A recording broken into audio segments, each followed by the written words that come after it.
Good morning, fellow Ambazonians. This is Capo Daniel, the spokesman of the Ambazonian Governing Council. I want to put out our official reaction to Cameroon's senatorial election that have taken place in Ambazonia. This election is an irresponsible action taken by the head of state of La République du Cameroon, who announced elections less than 2 months before those elections are taking place in our territory. During a period of war, such elections directly put the participants at the crosshair of our freedom fighters who are fighting for Ambazonian sovereignty. Those who took part in these elections are not credible representatives of our constituencies, as they are part of those who were elected into office in the February 2020 election that took place in our territory. Those elections were largely boycotted and did not even take part at all in over 60% of our territory. And in places where the elections were conducted, the participation was very low. So those who took part in these elections are not legitimate representative of the constituencies they claim to represent. And this election is a sham. The 2020 elections in itself that gave a mandate to these councillors were coming from a backdrop of 2 postponements of elections that were supposed to take place in 2018 as per the Cameroon constitutions. But those elections were postponed repeatedly because Cameroon opposition parties had all stated that elections cannot be credible during a time of war without any ceasefire or the resolution of the Ambazonian Cameroon war. So those who are participating in these elections do not have credibility and do not have the legitimacy to adequately represent their constituencies.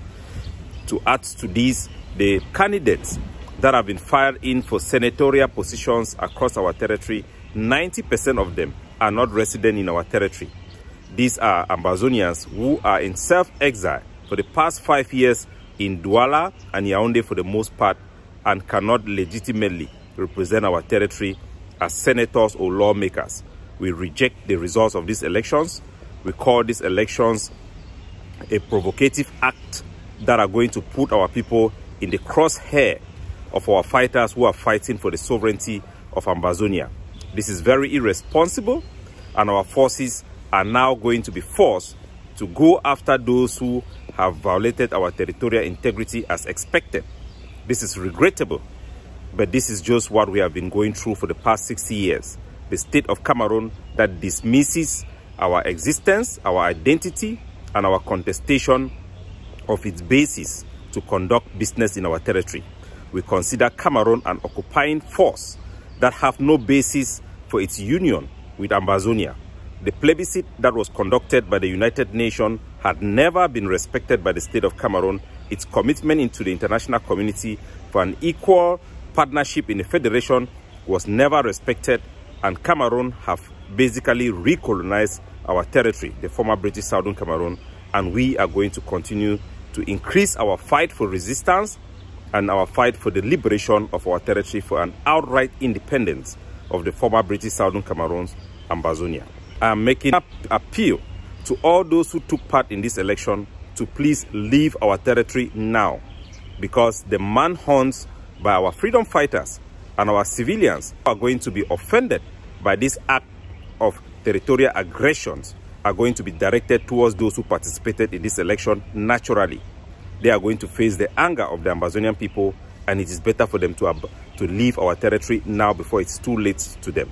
Paul Biya have put them at the crosshair of our fighters. He has put them between our territory and La République du Cameroon, and they shall indeed face the consequences of this act of territorial aggression by the state of Cameroon. Thank you very much.